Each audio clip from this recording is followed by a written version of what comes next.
Yo, what's up, guys? Thanks for tuning in to this episode of Off the Rip. Thunder Valley, gnarly track. Rutted up to the max, breaking bumps everywhere. Man, technique, so important for this race. We had awesome battles in the 250 class, in the 450 class, even battles just to get on the podium. Man, they were just awesome. So let's get into it in this episode of Off the Rip.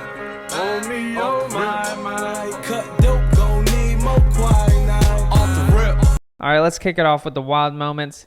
The track was getting hammered with rain all week, and then surprisingly turns into this beautiful racetrack on Saturday. Going into qualifying, my brother actually took a pretty heavy spill off that little double single.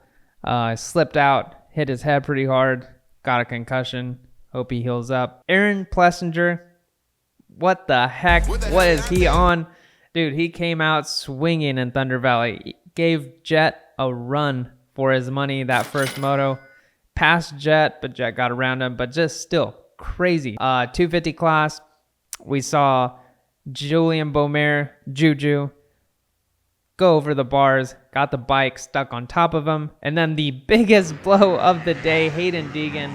Man, he had to chill on his charge because his bike was going out.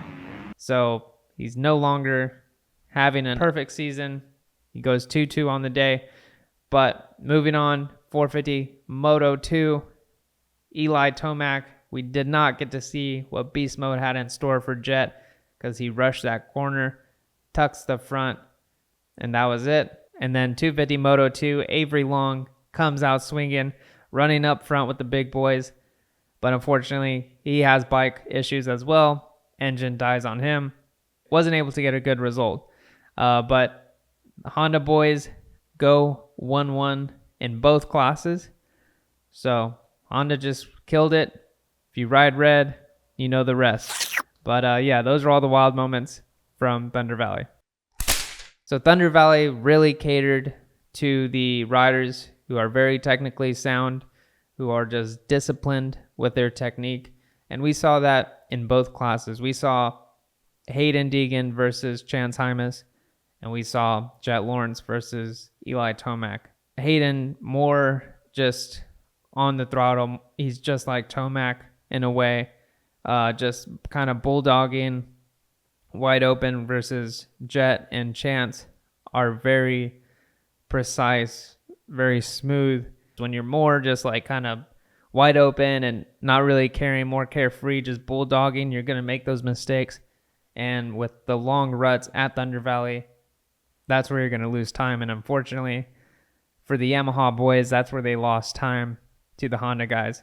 Those little things matter. Those little details, the discipline and the technique is what separates first and second. So just a little comment on Thunder Valley and the technique that was demanded for that track. So Deegan's perfect season is now off into the sunset by going 2-2 on the day, but he still rode great. Sucks that his bike was giving out. I mean, I wish we could have seen those last 2 minutes, what Hayden was going to try to get Chance. And then he tipped over that second moto. So he kind of just, I mean, it just wasn't his day. But Chance Hymas, he cooked. He's still 49 points down from Hayden. So I think the championship is still pretty far away, especially with the way Hayden is riding. But, I mean, he's doing good. He's going to be up there, right? And another guy who's cooking, too, is Levi Kitchen. His starts were not good at all. I mentioned him on the last episode that he's killing it.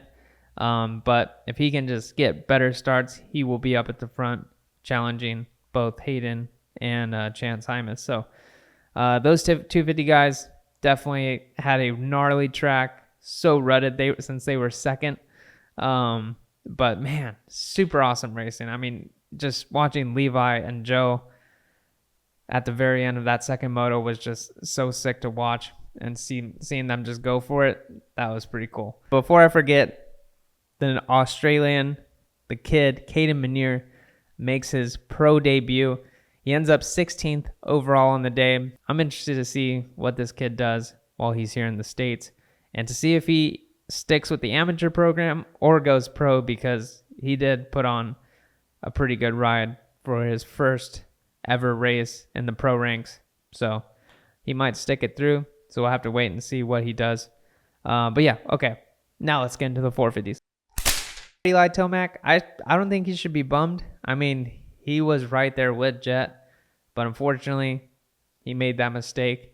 And these mistakes are costing him. You have to be perfect. It's like going against Jesus on a motorcycle, for real. Jet is so damn good, but yeah, you have to be perfect, and he needs to stop starting behind Jet, even though, I mean, it's so hard because Jet has those starts unlocked. But Eli really needs to find some way that he can get up to the front before Jet can and kind of hold him off and set the pace. I don't know who's going to be that other guy who can win. It might be AP. You know, what a ride from him from that first moto. Made a bike change that second moto, which hindered him from getting up at the front. But, man, if he can just have another ride like that. I mean, he's had first motos just at Hangtown, amazing ride, almost won. Thunder Valley, almost wins. It's like he's so close to winning. So can he be that other rider besides Jet and Eli that gets a win or gets a moto win? And he's one of the guys at the front. He's one of the guys at the top. So it's Jet, Eli, and AP now. And Hunter Lawrence, not to leave him out. But crazy to see that, you know, he has found this speed and he continues to progressively get better. You know, he's not going further down, or, you know, the later he gets in his career, it's not like he's getting worse. He's actually getting better. And who knows, he might climb his way up in the SMX points and go into the playoffs at the top if he keeps on getting good moto scores. So yeah, that's pretty much it for the 450s. Let's talk about my RM fantasy picks and talk about RM fantasy for High Point. All right, so High Point is pretty similar to Thunder Valley, I would say. The track or the dirt gets super rutted. I mean, that's what's similar about it. And the wild card is 12th place. Colt Nichols, maybe. Colt Nichols might be that 12th place guy. He's kind of floats around there. I don't know. That's just who I'm going to pick for that wild card spot. And then obviously the win, I'm not going to stop putting Jet. I mean, it seems like a safe bet. Let me know who you guys think is going to be in that 12th place spot. Maybe I'm overlooking some rider. And who you think is going to win. And do you guys think Deegan, will he go 1-1 at High Point from being so fired up from Thunder Valley? He was pretty pissed in the post-race conference, so he might just come out swinging and check out. So I don't know. It's going to be exciting. No, but anyway, thank you guys for watching. Please remember to like, subscribe, and yeah, just comment, like I said. So see you guys on the next one. Thanks for tuning in. Peace.